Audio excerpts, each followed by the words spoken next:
Hello, welcome back to tin and tail. അപ്പോൾ ഇന്നത്തെ vlog നമ്മൾ അച്ചൂട്ടൻ്റെ ബർത്ത്ഡേ സെലിബ്രേറ്റ് ചെയ്യുന്ന കഴിഞ്ഞ ഇതിൽ പറഞ്ഞിട്ടുണ്ടായില്ലോ വീഡിയോയിൽ. അപ്പോൾ അതിനുള്ള സാധനങ്ങളൊക്കെ മേടിക്കാൻ വേണ്ടിയിട്ടുള്ള ഷോപ്പിംഗ് ആണ് ഇന്ന് കാണാൻ പോണേ. അപ്പോൾ ഇന്നിപ്പോൾ വീഡിയോ എടുക്കുന്നത് അനു ആണ്, അല്ലെങ്കിലും അനു തന്നെയാണ് വീഡിയോ എടുക്കാറ്. ഇന്നിപ്പോൾ അനുവിൻ്റെ കൂടെയുള്ളത് നമ്മുടെ ചേട്ടനാണ്, നമ്മുടെ ശ്രീരാഗേട്ടൻ. കഴിഞ്ഞ മിനി വ്ളോഗിൽ ഞാൻ പറഞ്ഞിട്ടുണ്ടായിരുന്നല്ലോ നമ്മുടെ ചേട്ടൻ വരുന്നുണ്ടെന്ന്.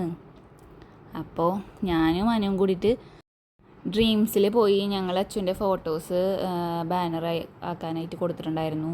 അപ്പം ഞങ്ങളത് മേടിക്കാൻ പോയി. അതിനിടയിലാണ് ഇവർ പോയത്. ഞങ്ങൾ ഓവർടേക്ക് പോയത് ഞങ്ങൾ കണ്ടില്ല ഗൈസ്. എവിടെയായിരുന്നു ആവോ? ഞാൻ ഇവരെ നോക്കി നിൽക്കുമായിരുന്നു, പക്ഷെ ഞാൻ കണ്ടില്ല. പിന്നെ ഇവർ ഞങ്ങളെ കുറച്ച് നേരം വെയിറ്റ് ചെയ്ത് പോസ്റ്റ് അടിച്ച് നിൽക്കണു പമ്പിൻ്റെ അടുത്ത്. അതാണ് നിങ്ങൾ കണ്ടുകൊണ്ടിരിക്കുന്നത്. ഞങ്ങളപ്പോഴേക്കും പറന്നെത്തി. ആദ്യം ഞങ്ങൾ പോയത് സ്റ്റുഡിയോയിലേക്കാണ് കേട്ടോ. ഞങ്ങൾക്ക് എല്ലാവർക്കും ഡ്രസ്സ് എടുക്കാൻ വേണ്ടിയിട്ടാണ് പോയത്. പക്ഷേ അവിടെ കുറച്ച് ഡിസപ്പോയിൻമെൻറ്റ്സ് ഉണ്ടായി. സ്റ്റുഡിയോയിൽ ചെന്ന് ഡ്രസ്സ് സെലക്ട് ചെയ്യാൻ നോക്കി. അപ്പോൾ കുറച്ച് ശ്രീരാഗ്, അതായത് എൻ്റെ ഹസ്ബൻഡ്, ആൾക്ക് വീട്ടിലിടാനായിട്ട് കുറച്ച് ഡ്രസ്സൊക്കെ വാങ്ങിച്ചു. പിന്നെ ചൂണിയുടെ ബർത്ത്ഡേ സെലിബ്രേഷനാണല്ലോ സൺഡേ. അപ്പം അന്നിടാൻ വേണ്ടിയിട്ട് ഷർട്ടൊക്കെ നോക്കി, പക്ഷേ കിട്ടിയില്ല. അപ്പോൾ ഭയങ്കര ഡിസപ്പോയിൻമെൻ്റായി. അപ്പോൾ ഞാനും വാങ്ങിച്ചില്ല കേട്ടോ. ഞങ്ങൾ നാളെ വേറെ കടയിൽ പോയി ഷർട്ട് വാങ്ങും. പിന്നെ അത് കഴിഞ്ഞ് ഞങ്ങൾ പോയത് ഫെജിയിലേക്ക് ഞങ്ങൾ പോയത് കുറച്ച് ഡെക്കറേഷൻ ഐറ്റംസും കാര്യങ്ങളൊക്കെ വാങ്ങാൻ വേണ്ടിയിട്ടാണ്. പിന്നെ കാണുന്നത് അവിടെ ഉള്ള പരിപാടികളാണ്.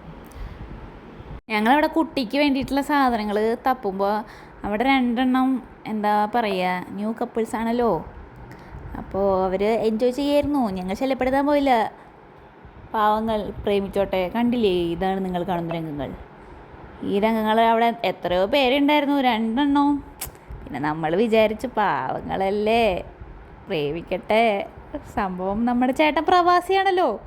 പ്രവാസിയാകുമ്പോൾ നമ്മുടെ ചേട്ടത്തമ്മയും എന്താ പറയുക, സാക്രിഫൈസ് ചെയ്യണമല്ലോ. അപ്പോൾ അവർ എൻജോയ് ചെയ്യട്ടെ നിങ്ങൾ വിചാരിച്ചു. അതിനിടയിലുള്ള അനുവിൻ്റെ കൂത്താണ് നിങ്ങൾ കണ്ടുകൊണ്ടിരിക്കുന്നത്.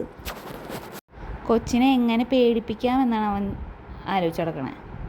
അത് കണ്ട് പേടിച്ചു എന്നാണ് പറയണേ. ശ്രീരാഗ് പറയണത്, ഇതാണ് നമ്മുടെ ചേട്ടൻ കേട്ടാ.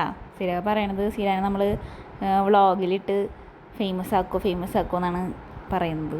ഞങ്ങൾ പറഞ്ഞു വ്ളോഗിലിട്ട് നിങ്ങൾ നാറ്റിക്കുന്നു പറഞ്ഞിട്ടുണ്ട് ഞങ്ങൾ. അപ്പോൾ അവിടെ എത്തിയപ്പോൾ ശ്രീരാഗ് വന്നപ്പോൾ നമ്മുടെ അച്ചുമണീനെ നോക്കൽ കുറഞ്ഞിട്ടുണ്ട് കേട്ടോ. നമ്മുടെ അനു, അവൾ ചേട്ടൻ്റെ കൂടെയാണ് ഫുൾ ടൈം. ഏത് കുട്ടി കണ്ട അവൾ ചോദിക്കുന്നുണ്ട്, ഏത് കുട്ടിയെന്ന്. അവൾ ഇപ്പോൾ എപ്പോഴും ചേട്ടൻ്റെ പിന്നാലെയാണ്. ചേട്ടനില്ലാത്ത നേരത്തെ പാവം എൻ്റെ അച്ചുമണി ഇവളുടെ പിന്നാലെയാണ്. അപ്പോൾ ചേട്ടൻ വന്നപ്പോൾ അച്ചുമണിയും ശ്രീരാഗിൻ്റെ പിന്നാലെയാണ് കേട്ടോ. ഞങ്ങൾ ബില്ലൊക്കെ കൊടുത്തു. ബില്ല് കണ്ടപ്പോൾ അനുവിന് ചെറിയ അന്താളിപ്പൊക്കെ വന്നു. പിന്നെ അവിടെ നേരെ പോയി. അപ്പോഴേക്കും അച്ചുമണിക്ക് ചായ കുടിച്ചാന്ന് പറഞ്ഞിട്ട് ഉള്ളിടലായി. പിന്നെ ഞങ്ങൾ ചായ കുടിക്കാൻ കയറി. അവിടെ ചെന്നപ്പോൾ എന്തോരം ഐറ്റംസാ, ആകെ അന്താളിപ്പോൾ ഏത് കഴിക്കുമെന്ന്. അങ്ങനെ ഞങ്ങൾ ചിക്കൻ റോളും കാടമുട്ടയും കഴിച്ചു. അങ്ങനെ ചായയും പറഞ്ഞ് ചിക്കൻ റോളും പറഞ്ഞ് കാടമുട്ടയും പറഞ്ഞ് വെയിറ്റ് ചെയ്യാണ്. സാധനം കിട്ടാനുള്ള വെയിറ്റിങ്ങിലാട്ടോ. പിന്നെ നിങ്ങൾക്കറിയാലോ ഞങ്ങൾക്ക് പുറത്തിറങ്ങിയപ്പോൾ ചായ കുടിക്കണമെന്ന്. വേറെ ഒന്നും ഉണ്ടായിട്ടില്ല, ചെറിയ വിശപ്പിൻ്റെ അസുഖമൊക്കെ ഉണ്ട്. അപ്പം അതാ സാധനം വന്നതൊന്നും നോക്കിയില്ല, ഒറ്റ അറ്റാക്കായിരുന്നു. പിന്നെ മോശം പറയരുതല്ലോ, അടിപൊളി ചിക്കൻ റോള്. ഒന്നും നോക്കിയില്ല, നല്ലപോലെ കഴിച്ചു. പിന്നെ അതാ കാടമുട്ടയുണ്ട്, സംഭവം അടിപൊളി. അങ്ങനെ അതൊക്കെ കഴിച്ച് അച്ചുമണിക്കും കൊടുത്തു.